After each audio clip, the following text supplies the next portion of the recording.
বেশ কয়েক ঘন্টা তো ঘুমালেন, এবার উঠুন। মা খেতে ডাকছে। দুপুর পার হয়ে গেল, খাবেন না? কটা বাজে এতক্ষণ? এই তো 2:30 পেরিয়েছে একটু আগে। আমি এতক্ষণ ঘুমিয়েছি? বেশ খানিকটা বিস্ময়ের সাথেই বলল স্বপ্নিল।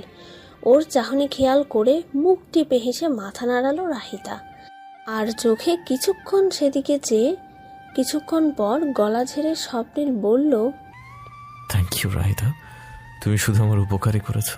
তোমায় যে কি বলে ধন্যবাদ দিব আমার কাছে ভাষা নেই। ধর, এসব কথা বাদ দিন তো। এতদিন পর ভালো একটা ঘুম দিয়েছেন, এটাই তো অনেক। এখন গোসল করে আসুন, আমি নিচে যাচ্ছি।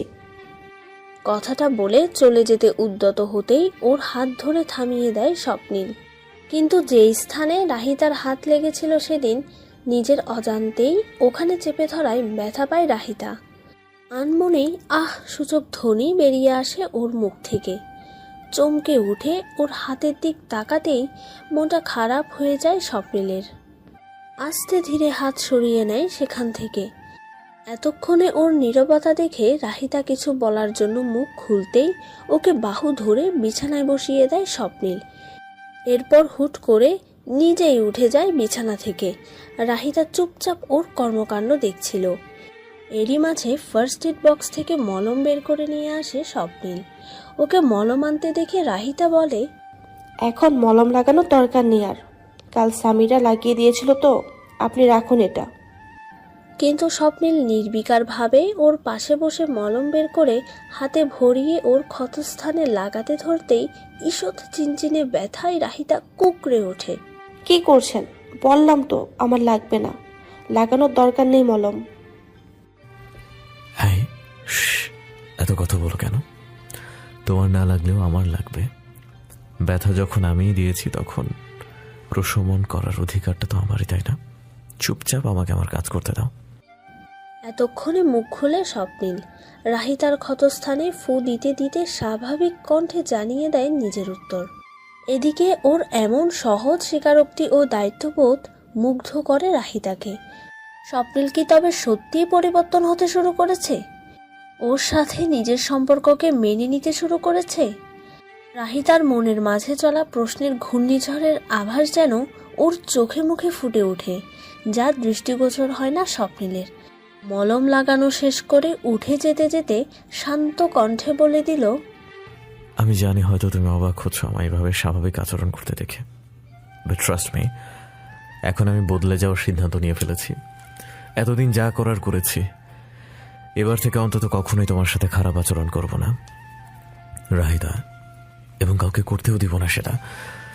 স্বপ্নিল কখনো নিজের দায়িত্ববোধ থেকে পিছু হটেনি, এবারেও ব্যতিক্রম হবে না। আমি তোমার প্রতি আমার সব দায়িত্ব পালন করব। যদিও পুরোপুরি স্বামীর মতো হতে পারবো কিনা আমি জানি না, তবে অ্যাটলিস্ট একটা ভালো বন্ধুর মতো এখন থেকে সব সময় তোমার পাশে আমাকে পাবে তুমি, এইটুকু নিশ্চিত থাকো। কিছুদিন পরের কথা। আজ শুক্রবার। শাশুড়ির রুমের বিছানায় চুপটি মেরে বসে আছে রাহিতা। এ কদিন সব ঠিকঠাক চলছিল, স্বপ্নিলের সাথেও রাহিতার কোনোরূপ ঝামেলা হয়নি আর। তবু হঠাৎ এই ছুটির দিনের বিকেলবেলা এভাবে কেন দিলারা বেগম তাকে ডেকে পাঠিয়েছেন, সে বিষয়ে সন্দিহান দেখা দিল মেয়েটাকে। মনের ভাবনার মাঝেই মুখে প্রশ্ন করে ফেলল, কি হয়েছে মা, হঠাৎ এই সময় ডাকলেন যে? কিছু হয়নি এখনো, তবে হবে। মানে? উনার কথা না বুঝায় কপালে ভাঁজ নিয়ে জিজ্ঞেস করলো রাহিতা। তার মুখ দেখে মৃদু হেসে দিলারা বেগম বললেন, ওসব পরে বলছি, আগে দেখ তো এই শাড়িটা কেমন লাগছে তোর। কথা বলতে বলতেই আলমারি থেকে একটি মেরুন রঙের জামদানি বের করেন তিনি। শাড়িটা মনোযোগ দিয়ে দেখে রাহিতা। জমিনে সুতোর কাজ করা, বেশ সুন্দর ও মনোমুগ্ধকর শাড়িটা। সিম্পলের মধ্যে গর্জিয়াস যাকে বলে। শাড়ি দেখে বিমোহিত রাহিতা মুগ্ধ গলায় বলে, এ তো ভীষণ সুন্দর, আপনার শাড়ি মা? মুচকি হেসে দিলারা বেগম মাথা নাড়েন। তিনি আর কিছু বলার জন্য মুখ খুলবেন, এ সময় হুড়মুড়িয়ে রুমে ঢুকে পড়ে সামিরা। হুট করে রুমে ঢুকে মায়ের সাথে ভাবিকে দেখে থমকে যায় সে। সেভাবেই তার নজর চলে যায় রাহিতার হাতে ধরে থাকা শাড়িটার দিকে। প্রশস্ত হেসে সে বলে, এটা যে আমি আমার একমাত্র ছেলের বউয়ের জন্য তুলে রেখেছিলাম সেই কবে থেকে। তোকে পরতে দিব কেন? তোর জন্য তো অন্য শাড়ি আছেই। মুখ ভেঙচিয়ে জিজ্ঞেস করলো সামিরা। এতক্ষণ ওদের মা মেয়ের কথা হাসতে হাসতে শুনলেও সামিরার প্রশ্নে মনোযোগী দৃষ্টিতে দিলারা বেগমের পানে তাকায় সে নিজেও। ওদের আগ্রহ দেখে তিনি একগাল হেসে বলেন, আজ আমার ছেলে ও ছেলের বউ বাহিরে ঘুরতে যাবে যে, তাই তো এত আয়োজন। ঘুরতে যাব মানে? কোথায়, কখন? আমি তো এ ব্যাপারে কিছুই জানি না মা। বিস্ময়ের সহিত বলে ওঠে রাহিতা। ওর বিস্ময়কে গায়ে না মাখিয়ে নির্বিকারভাবে শাশুড়ি বলেন, আমি জানি তুই জানিস না, এমনকি স্বপ্নের নিজেও জানে না। আমিও আজ সকালেই ভেবেছি তোদেরকে কোথাও বাইরে ঘুরতে পাঠাবো, তাই এখন তোকে ডেকে আনলাম সেটা বলার জন্য। খানিক বাদে সামিরার উদ্দেশ্যে বললেন, এই শ্যামু, যা তো তোর ভাইকে ডেকে আন। যে নিয়ে যাবে তাকেই তো জানানো হয়নি এখনো। ওকে না বললে আমি এত কিছু প্ল্যান করছি, জলদি যা। মায়ের কথায় স্বতঃস্ফূর্তভাবে উচ্ছ্বাস নিয়ে বেরিয়ে পড়ে সামিরা। 10 মিনিটের মাথায় ওর সাথে রুমে প্রবেশ করে স্বপ্নিল। মায়ের দিকে তাকানোর মাঝেই আর চোখে একবার খাটে বসে থাকা রাহিতাকে দেখতে ভুলে আসে। ওকে দেখে দিলারা বেগম গম্ভীর মুখে বলেন, তোকে একটা কাজ দিব, করতে পারবি তো? কি কাজ মা? কেন পারবো না? আজও পর্যন্ত তোমার দেওয়া কোনো কাজ আমি করিনি, এমন হয়েছে কি? খানিকটা অবাক সুরেই বলে ওঠে স্বপ্নিল। ওকে দেখে মাথা নাড়িয়ে দিলারা বেগম পুনরায় বলেন, তবে এখন তোকে একটাই কাজ দেওয়া হলো, এবং সেটা হচ্ছে আজ বিকেলে তোর বউকে তোর ইচ্ছে মতো কোথাও থেকে ঘুরিয়ে আনা। হঠাৎ এখন? মানে আগে থেকে না বলে? আগে থেকে বলবো কিভাবে? আমার মাথায়ও তো ব্যাপারটা সকালে এসেছে যে, পরে এ কাজ সে কাজের চক্করে ভুলে গেছি। নতুন নতুন বিয়ে তোদের, এই সময় তো তোর নিজের থেকে বউকে নিয়ে ঘুরে বেড়ানো উচিত, অথচ তোর সেদিকেই হুঁশি নাই। আজ শুক্রবার, দুজনেই বাসায় আছিস, এই সুযোগে ঘুরে আয় বাহিরে থেকে। কাল থেকে তো আবার তোর অফিস ও রাহির ভার্সিটি শুরু হয়ে যাবে, তখন তো চাইলেও সুযোগ পাবি না। এবার মায়ের কথায় থমকে গেল স্বপ্নিল। একই সাথে হঠাৎ মায়ের এমন আবদারে আরেকটু চমকে উঠলও বটে। এবার সরাসরি তাকায় খানিকটা দূরে অবস্থিত রাহিতার দিকে। এতক্ষণে রাহিতাও দাঁড়িয়ে গেছে বিছানা থেকে। ওর মুখ দেখেই বোঝা যাচ্ছে তার নিজেরও এই বিষয়ে পূর্ব ধারণা ছিল না। ওদের নিশ্চুপ থাকার মাঝেই ছেলেকে ঝাঁকিয়ে দিলারা বেগম পুনরায় জিজ্ঞেস করেন, কি রে, চুপ করে আছিস কেন এভাবে? নিয়ে যাবি না রাহিকে? কথা বলছিস না কেন বাবা? আচ্ছা, আমরা যাবো মা। এই চামু, তুইও চল। ভাইয়ের কথায় থতমত খেয়ে গেল সামিরা। অন্য সময় হলে সে হাসি মুখে রাজি হয়ে যেত ঘুরতে যেতে, কিন্তু বিয়ের পর ওরা এই প্রথম বেড়াতে যাচ্ছে, সেখানে ওদের সাথে ওর যাওয়াটা একদমই ঠিক হবে না। তাই তো রসিকতার ছলে বলল। ওর এমন কথায় খানিকক্ষণ হতভম্ব হয়ে গেল স্বপ্নিল। লজ্জায় নতজানু হয়ে গেল রাহিতা। এই মেয়েটা এত পেকে গেছে কিভাবে? এর মুখে কিছুই আটকায় না। বিস্ময় গিলে বোনকে চোখ রাঙিয়ে স্বপ্নিলের উত্তর, যাবি না সেটা নর্মালি বললেই তো হয়, এভাবে বলার কি আছে? বড় ভাইয়ের সাথে কিভাবে কথা বলতে হয় ভুলে গেছিস বেয়াদব? এক নাগাড়ে কথাগুলো বলে রুম ছেড়ে যেতে যেতে রাহিতার দিক এক পলক তাকিয়ে বলল, রেডি হও। অতপর কক্ষ ত্যাগ করল সে। স্বপ্নিল রুম থেকে যেতেই অট্ট হাসিতে ফেটে পড়ল মা মেয়ে। অস্বস্তি ঘিরে ধরল রাহিতাকে। সেদিক চেয়ে দিলারা বেগম এগিয়ে গেলেন ওর দিকে। শাড়িটা রাহিতার গায়ে ধরে বললেন, এই রংটা বেশ মানাবে তোকে। ভালোই হয়েছে এই শাড়িটা আমি রেখেছিলাম তোর জন্য। একটু থেমে বললেন, এই রাহি, শাড়ি কি তুই নিজে পরবি নাকি আমি পরিয়ে দিব? শাড়ি পরার কথা শুনতেই রাহিতার মস্তিষ্কে সেদিনের স্মৃতি খেলে গেল, যেদিন স্বপ্নিল নিজ হাতে ওর শাড়ির কুচি ঠিক করে দিয়েছিল। মুহূর্তটি স্মৃতিচরণ হতেই রক্তিম লালিমা ছেয়ে গেল ওর মুখশ্রী জুড়ে। আড়ষ্ট কণ্ঠে বলল, আপনিই পরিয়ে দিন মা। ওর কথায় মুচকি হেসে নিজ হাতে ওকে শাড়ি পরিয়ে দিলেন দিলারা বেগম। ছেলের বউকে মন মতো সাজিয়ে দিলেন আজ। অতপর সব সাজগোজ শেষে রাহিতার মুখের দিকে চেয়ে মন তৃপ্ত হলো তার। মুখ ফুটে বেরিয়ে এলো মাশাআল্লাহ। একই সাথে সামিরাও তারিফ করলেন ওর রূপের। দুজনের প্রশংসায় লাজুক হেসে ওদের রুমের উদ্দেশ্যে রওয়ানা দিল রাহিতা। স্বপ্নিলটা এখনো রেডি হয়েছে কিনা কে জানে। এতক্ষণ স্বাভাবিক থাকলেও প্রতি কদম রুমের দিকে এগোতেই ওর কদমের সাথে সাথে তাল মিলিয়ে যেন বেড়েই চলেছে হৃদস্পন্দন। কেন যেন এভাবে স্বপ্নিলের সামনে যেতে প্রচুর লজ্জা পাচ্ছে আজ রাহিতা। যদিও সে জানে স্বপ্নিল এখনও তাকে বউয়ের নজরে দেখে না, হয়তো আজও দেখবে না, তবুও কেন বুকের মাঝে এরকম অনুভূতি হচ্ছে সেটা তার অজানা। আজকের বিকেলের সৌন্দর্য অন্যরকম। এই যে সাদা আকাশে নীল নীল মেঘ উড়ছে, একই সাথে চলছে কিছু ডানা মেলা পাখিদের আনাগোনা। সব মিলিয়ে উপভোগ করার মতোই প্রকৃতি বটে। পাশাপাশি হাঁটছে স্বপ্নিল রাহিতা। রাস্তার ধারে গাড়ি পার্ক করে হাঁটার জন্য এ জায়গায় থেমেছে স্বপ্নিল। এতে অবশ্য লাভই হয়েছে রাহিতার। চুপচাপ গাড়ির ভেতর ভালো লাগছিল না ওর।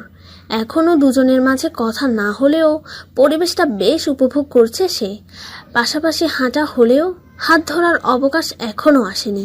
মনে মনে ইচ্ছে পোষণ করলেও এখনও অতটা সহজভাবে মিশে উঠতে পারেনি দুজন একে অপরের সাথে। তবুও দুটো চোখে কিছু না বলা কথা, কিছু আকুতি ভাসে, যা চোখে দেখা যায় না, শুধু অনুভব করা যায়। এই যেমন রুমে ঢোকার পর আনমনেই রাহিতার দিক চোখ পড়তেই কিছুক্ষণ থমকে গিয়েছিল স্বপ্নিল।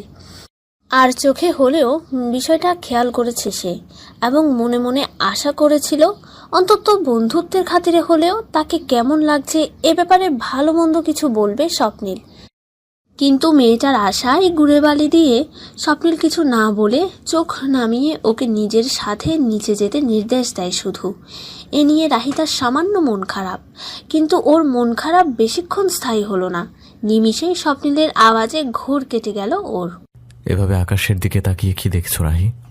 এই যে দেখুন না, আকাশটা আজ কত সুন্দর লাগছে, কি স্নিগ্ধ, কি সুন্দর। তাকিয়ে থাকতে থাকতে যেন ঘোর লেগে যাচ্ছে চোখে। বলুন। হাতের ইশারায় আকাশের দিক দেখিয়ে মুগ্ধ চোখে বলে ওঠে রাহিতা। প্রায় একই সাথে কানে এলো স্বপ্নিলের কোমল কণ্ঠস্বর। কিছু জিনিস এত বেশি সুন্দর যে তার থেকে চোখ ফেরানো মুশকিল হয়ে যায়। এ প্রথম স্বপ্নিলের এক অন্যরকম কণ্ঠস্বর শুনে চকিত ভঙ্গিতে পাশ ফিরে রাহিতা। স্বপ্নিল তখনও ওর দিকেই তাকিয়েছিল। চোখাচোখি হতেই কিছুক্ষণ পর দৃষ্টি ফিরিয়ে নেয় সে। সেই দৃষ্টিতে কিছু ছিল আজ, সেই কণ্ঠস্বরে ভিন্ন কিছু ছিল, যার দরুন হঠাৎ করে রাহিতার মনে হয় স্বপ্নিল যেন এতক্ষণ ওর দিকেই তাকিয়েছিল এবং কথাটা ওর উদ্দেশ্যেই বলল। কিন্তু পরক্ষণেই নিজেই নিজের ভাবনায় বেকুব হয়ে গেল। এসব আকাশকুসুম চিন্তাভাবনাকে আর প্রশ্রয় দিল না সে। স্বপ্নিলের পাশাপাশি হাঁটতে হাঁটতে পুনরায় ডুবে গেল নিজ ভাবনায়। কিন্তু একটু ভালোভাবে লক্ষ্য করলে সে দেখতে পারত তার ধারণা নেহাত মিথ্যে নয়। এ পুরোটা সময় স্বপ্নিল মুগ্ধ চোখে তার দিকেই তাকিয়েছিল। হাঁটতে হাঁটতে পাশে থাকা এক রেস্টুরেন্টে চলে এসেছে স্বপ্নিল ও রাহিতা। মুখে না বললেও এতক্ষণ ঘুরে বেরিয়ে বেশ খিদে পেয়েছিল দুজনেরই। ভেতরে বেশ ভিড় বলা চলে। একে তো শুক্রবার, তার মধ্যে সন্ধেবেলা। পরিবার নিয়ে অনেকেই খেতে এসেছে বলা চলে। চারপাশ ভালোভাবে পর্যবেক্ষণ করে ওদের বসার জন্য কর্নারের একটা দিক বাছাই করলো স্বপ্নিল। এ জায়গাটা সুন্দর, খানিকটা নিরিবিলি এবং একপাশে কাঁচের দরজা থাকায় শব্দহীনভাবে বাহিরের পরিবেশও দেখা যাচ্ছে। অর্ডার দেওয়ার আগে সে রাহিতাকে জিজ্ঞেস করলো। মনোযোগ দিয়ে বাহিরের পরিবেশ দেখছিল রাহিতা। হুট করে স্বপ্নিলের প্রশ্নে চোখ ওর দিকে ফেরায় সে। স্বপ্নিলের হাতে মেনু কার্ড দেখে ইতস্ততভাবে তাকায় সে। এই একটা দিকে সে সব সময় কনফিউজড ব্যক্তি। কি সিলেক্ট করবে না করবে ঠিকমতো ডিসাইড করতে পারে না। আগে যখন মা বাবা ভাই বোনদের সাথে যেত আর ওরাই নিজেদের পাশাপাশি রাহিতার জন্য অর্ডার দিত। বন্ধুদের সাথে গেলেও ওরা যা খেত রাহিতার জন্যও সেটাই অর্ডার দিত। তাই ও স্বভাবসুলভভাবে মিনমিনিয়ে বলল, আপনি যেটা খাবেন সেটাই অর্ডার দিন। আরে শিওর? না মানে তোমার তো আলাদা পছন্দ থাকতেই পারে। আমি যেটা খাবো ওটা তোমার যদি পছন্দ না হয়? সাবলীল হেসে উত্তর দিল রাহিতা। কিছুক্ষণ ওর দিক নির্বিকারভাবে তাকিয়ে দৃষ্টি ফিরিয়ে পুনরায় মেনু কার্ড দেখে ওয়েটারকে ডাকলো স্বপ্নিল। অতঃপর কিছু একটা ভেবে দুজনের জন্যই দুটো সেট মেনু অর্ডার দিল। তা দেখে স্বস্তির নিঃশ্বাস ফেলে রাহিতা। কারণ সেট মেনুতে সচরাচর রাইস, ভেজিটেবল, চিকেন বা বিফ আইটেমই থাকবে। এগুলো তো সে স্বাচ্ছন্দ্যে খেতে পারবে। তাই এটা অর্ডার দেওয়ায় স্বপ্নিলের প্রতি মনে মনে খুশিই হলো সে। যথারীতি ওদের টেবিলে খাবার এলো। আর খাবার দেখার পর রাহিতার মনে হলো স্বপ্নিলকে নির্দিষ্ট কোনো উত্তর দেওয়াই তা ঠিক ছিল। কেননা তাদের দুজনেরই প্লেটারে চিকেন বা বিফের জায়গায় প্রন অর্থাৎ চিংড়ি রয়েছে। হয়তো স্বপ্নিলের চিংড়ি পছন্দ, তাই এটাই অর্ডার দিয়েছে দুজনের জন্য। কিন্তু রাহিতার যে চিংড়িতে অ্যালার্জি, একটু খেলেই গা চুলকে রেশ ওঠে। এটা কিভাবে বলবে বুঝতে পারল না সে। একবার ভাবল দোষ তো তার নিজেরই। স্বপ্নিল তো বেশ কবার জিজ্ঞেস করেছিল ওকে, কিন্তু সে নিজেই তো আগ বাড়িয়ে বলেছিল যা ইচ্ছে অর্ডার দিতে। তবে এখন কিভাবে অভিযোগ করবে সে? রাহিতার মনে হলো এর চেয়ে বড় দোটানায় সে আগে পড়েনি। কি ব্যাপার, তুমি খাচ্ছ না কেন? খিদে পায়নি? হঠাৎ স্বপ্নিলের প্রশ্নে ওর দিক তাকায় রাহিতা। স্বপ্নিলের বড় বড় হাত জোড়া দিয়ে গপাগপ ওর ইতিমধ্যেই বেশ কয়েক চামচ খাওয়া শেষ। শাশুড়ি ঠিকই বলেছিল, স্বপ্নিল বেশ ভোজন রসিক। মনে মনে এসব ভেবে সে ইতস্তত ভঙ্গিতে উত্তর দেয়, হ্যাঁ খিদে পেয়েছে তো, এই যে খাচ্ছি। বলেই রাইস, ভেজিটেবল ও কাবাব দিয়ে খেতে শুরু করে সে। এরই মাঝে স্বপ্নিল আর চোখে পরক করছিল ওর খাওয়া। ওকে চিংড়িতে হাত না দিতে দেখে বলে উঠল, তুমি চিংড়ি খাচ্ছ না কেন? ওটাও বেশ মজা হয়েছে, ট্রাই করে দেখো। আসলে খেতে ইচ্ছে করছে না এটা। এবার রাহিতা পড়ল বিপাকে। আমতা আমতা করে বাহানা দিবে, তার আগেই স্বপ্নিল হুট করে এক অদ্ভুত কাণ্ড করে বসে। আচমকা তার চামচে একটু চিংড়ি নিয়ে রাহিতার দিক এগিয়ে দেয়। চামচে ধরা হাত ওর মুখের সামনে রেখে বলে, এক কাজ করো, আমার থেকে একটু খেয়ে দেখো। ট্রাস্ট মি, এটা ভীষণ মজার হয়েছে। এখানকার এটাই ফেমাস অ্যান্ড আমার তো অনেক ফেভারিট। যখনই আসি এটা মাস্ট নেই আমি। তাই তোমাকেও বলছি একবার ট্রাই করতে, নিরাশ হওয়ার কথা না। হঠাৎ করে স্বপ্নিলের এহেন কাণ্ডে বেশ খানিকটা বিস্মিত হয় রাহিতা। কিছুটা অবাক চোখে তাকিয়ে থাকে স্বপ্নিলের পানে। এদিকে রাহিতার এহেন চাহনি দেখে হুট করে অস্বস্তি ঘিরে ধরে খোদ স্বপ্নিলকেও। সে তো খেতে খেতেই হুট করে এ কাজ করে ফেলেছে কথার তালে। এখন রাহিতাকে এভাবে চেয়ে থাকতে দেখে নিজের করা কাজে নিজেই ইতস্তত বোধ করল সে। হুট করেই সে কিভাবে এত সহজ আচরণ করছে ওর সাথে ভেবে পেল না তার দ্বিধাগ্রস্ত মন। তাই তো বাস্তবে ফিরে এসে খানিকটা দৃশ্যমানভাবেই নড়ে চড়ে উঠল তার চামচ ধরে রাখা হাত। এদিকে স্বপ্নিলের অস্বস্তি টের পেয়ে রাহিতা নিজের স্বাভাবিক ভাবমূর্তিতে ফিরে এলো। মৃদু হেসে ওর বাড়িয়ে রাখা হাত হতে নির্বিকারভাবেই খাবারটি মুখে নিয়ে নিল। তা দেখে আলগোছে স্বস্তির নিঃশ্বাস ফেলে স্বপ্নিল। কেমন লেগেছে? মজা না? তবে ভালো না লাগলেও বলো, তোমারটা আমি নিব, সমস্যা নেই। স্বপ্নিলকে স্বাভাবিক হতে দেখে কিছু একটা ভাবল রাহিতা। অতঃপর নিজের প্লেট হতে চিংড়ি খেতে খেতে বলল, স্বপ্নিলকে স্বাভাবিক করার উদ্দেশ্যে খেতে খেতেই বলল রাহিতা। ওর কথায় মুচকি হেসে নিজেও স্বাভাবিক হয়ে পুনরায় খাওয়ায় মনোযোগ দিল স্বপ্নিল। এদিকে চিংড়ি খেতে থাকা রাহিতা ভাবল, আজ তো নির্ঘাত হাত পায়ে র্যাশ উঠবে। রাতে বাসায় যেয়েই অ্যালার্জির ওষুধ খেতে হবে তার। কিন্তু সেও বা কী করত? ভালোবেসে না হোক, তবুও এই প্রথম স্বপ্নিল নিজে থেকে হাত বাড়িয়েছে ওর দিকে। হোক সেটা আনমনেই। তাই রাহিতাও ওর ডাকে সাড়া না দিয়ে পারেনি। ওর মন এক প্রকার বাধ্য করেছে ওকে সাড়া দিতে। স্বপ্নিলের জন্য এইটুকু অ্যালার্জি সে নির্দ্বিধায় সহ্য করে নেবে। স্বপ্নিলের ভালোবাসা পাওয়ার বিনিময়ে একটু কষ্ট সহ্য করা কোনো ব্যাপারই না। দুজনের ফিরতে ফিরতে বেশ দেরি হয়ে গেছে। স্বপ্নিল রাহিতাকে বাসায় রেখে কিছু বন্ধুদের সাথে দেখা করতে বাইরে গেছে। ওদের রেস্টুরেন্ট থেকে ফেরার পথেই কল দেয় ওরা। স্বপ্নিল প্রথমে যেতে রাজি হচ্ছিল না, পরে রাহিতাই বুদ্ধি দেয় ওকে বাসায় ড্রপ করে তারপর দেখা করে আসতে। বুদ্ধিটা পছন্দ হওয়ায় স্বপ্নিল আর দ্বিমত করে না। রাহিতা বাসায় ঢুকতেই ওকে ঘিরে ধরে শাশুড়ি ও ননদ। কি হয়েছে, স্বপ্নিল ওর সাথে ভালো আচরণ করেছে কিনা এসব জিজ্ঞাসাবাদ হলো কিছুক্ষণ। অতঃপর সব ঠিকঠাক জেনে বেশ খুশি হন তারা। তাদের সাথে খোশ গল্পে মেতে উঠে ওষুধের কথা সম্পূর্ণ মাথা থেকে চলেই গেল তার। ফ্রেশ হয়ে ঘুমোতে যাবে, সে সময় হাত পা চুলকানো শুরু হতেই ওষুধের কথা মনে পড়ল রাহিতার। এতক্ষণ ভুলে যাওয়ায় নিজের প্রতি নিজেই বিরক্ত হলো সে। কিন্তু তন্ন করে সব ওষুধের বাক্স খুঁজেও কাঙ্ক্ষিত ওষুধটি কোথাও পেল না সে। হতাশ মনে একবার ভাবল স্বপ্নিল তো বাইরেই আছে এখনো, ওকে ফোন করে বলে দিলেই আনবে। পরক্ষণেই মনে হলো যদি জিজ্ঞেস করে কিসের জন্য ওষুধ চাইছে, তবে কি জবাব দিবে সে? দ্বিধাদ্বন্দ্বে ভুগতে থাকা সে সিদ্ধান্ত নিল ওষুধ না খেয়েই ঘুমোবে আজ। যা হওয়ার কাল দেখা যাবে। দরকার পড়লে কাল ভার্সিটি যাওয়ার সময় নিজেই কিনে নিবে, তবু স্বপ্নিলকে ঘাটাবে না সে।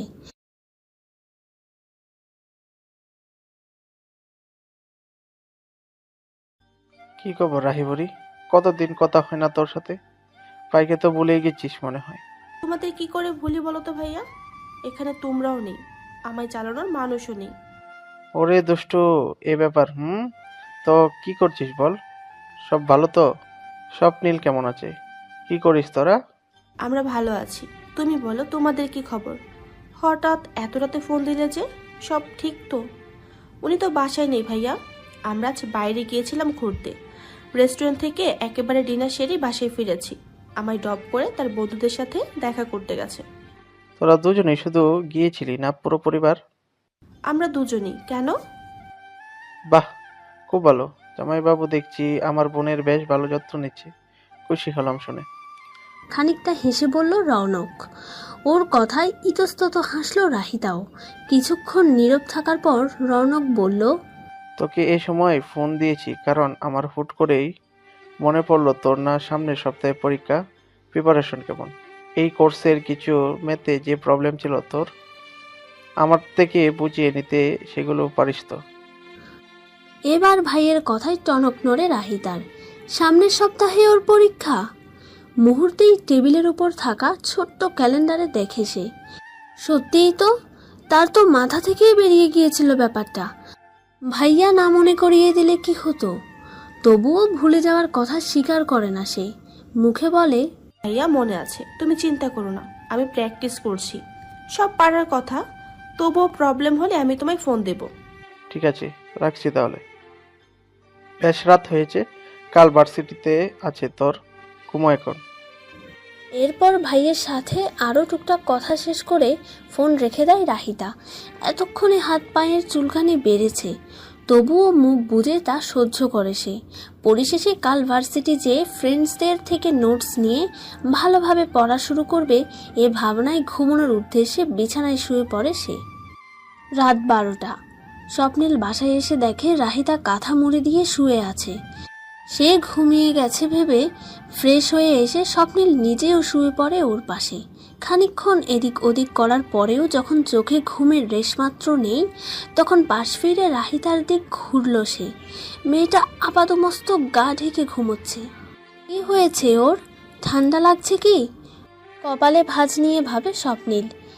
এসির দিক তাকিয়ে দেখে তাপমাত্রা ঠিকই আছে, এতে তো ঠান্ডা লাগার কথা নয়। তবে কি হয়েছে? জ্বর টর আসেনি তো আবার?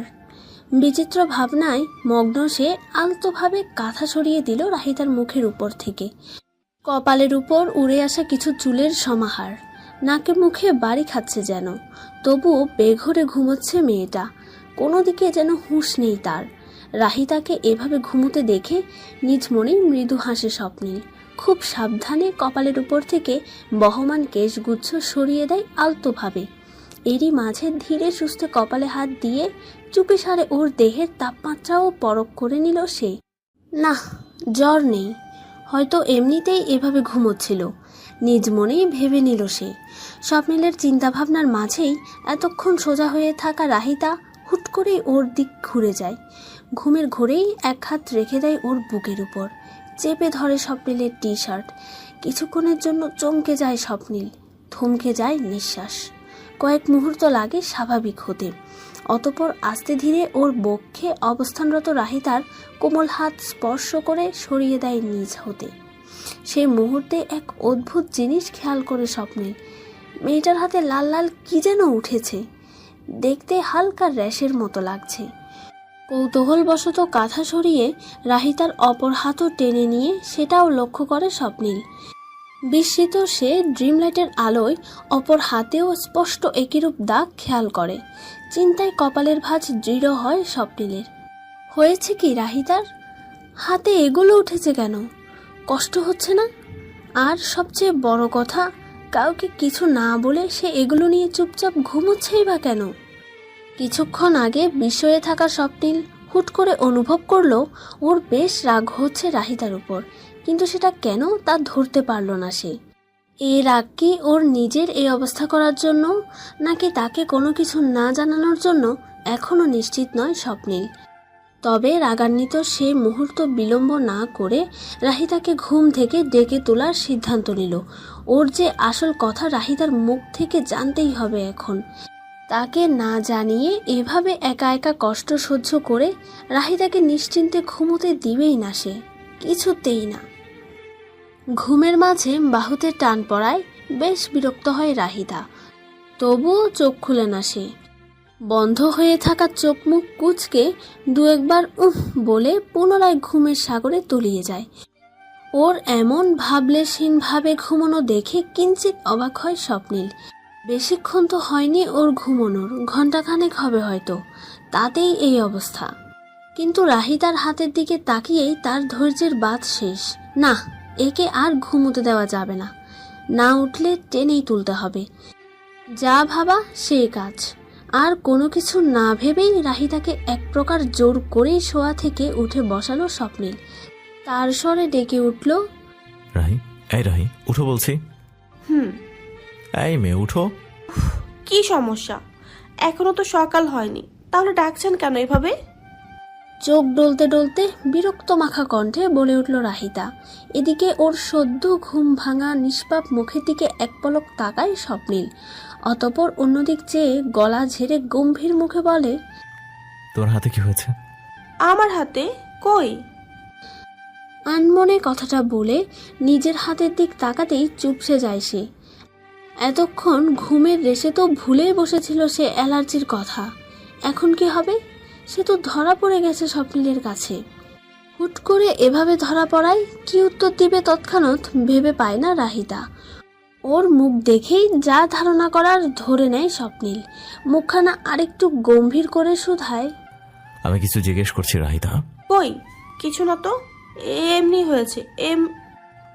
আমাকে রাগিও না রাহি, দুই হাতে লালচে রাগ স্পষ্ট, আর তুমি বলছো কিচ্ছু হয়নি। আমাকে কি বোকা মনে হয় তোমার কাছে?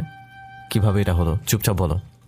আসলে আমার চিংড়িতে অ্যালার্জি, তাই একটু র্যাশ উঠেছে। মিনমিনিয়ে বলে রাহিতা। স্বপ্নীল রেগে আছে। এখন অন্তত ওর থেকে লুকানোটা ঠিক হবে না। ওর উত্তরে বেজায় চমকে ওঠে স্বপ্নীল। কোনো মতে প্রশ্ন করে, তোমার যখন চিংড়িতে অ্যালার্জি, তবে তখন কেন বললে না? আমাকে বললেই তো হতো। খানিকটা থেমে আবার রাগী গলায় বলল, দুই হাতে র্যাশ উঠেছে, আর এটা তোমার কাছে একটু মনে হচ্ছে? অস্বস্তি হচ্ছে না এগুলোর জন্য? সরি, আসলে খাবার আসার পর আমি খেয়াল করি যে সেখানে চিংড়ি ছিল। এজন্যই আমি খাবার অর্ডার দেওয়ার আগে তোমায় জিজ্ঞেস করেছিলাম তুমি কি খাবে, কিন্তু তুমি তো কিছুই বললে না। তাই আমি আমার পছন্দ অর্ডার দিয়েছি। তবুও যদি তোমার অ্যালার্জি থাকে তুমি বললেই পারতে, আমি তোমায় বকা দিতাম? বলো। না মানে আপনি এত শখ করে বলছিলেন। শখ করে বলেছি তো কি হয়েছে? এই জন্য তুমি এমন কিছু খাবে যেটা খেলে তোমার শরীর খারাপ হয়?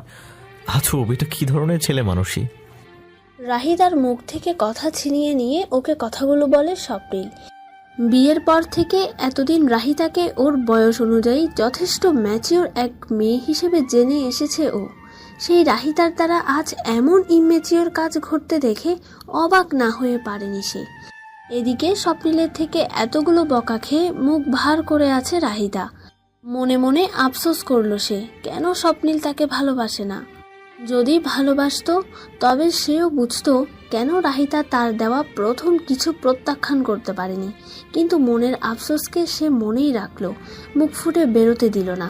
একটি দীর্ঘশ্বাস ছেড়ে মাথা নিচু করে বলল, এরকম অ্যালার্জি আমার আগেও হয়েছে, চিন্তা করবেন না, ওষুধ খেলে ঠিক হয়ে যায়। খেয়েছো ওষুধ? স্বপ্নীলের শান্ত গলার প্রশ্নে মাথা তুলে তাকায় সে। চোখে চোখ পড়তেই অন্যদিক মুখ ফিরিয়ে ঘাড় ঘুরিয়ে না বোধক মাথা নাড়ে সে। বিরক্তিতে শব্দ করে স্বপ্নিল। রাহিতার করা কাজকর্মে আজ খুব রাগ লাগছে তার। একে তো চিংড়ি খেয়ে অ্যালার্জি বাঁধিয়েছে, অন্যদিকে বাসায় এসে ওষুধটাও খায়নি।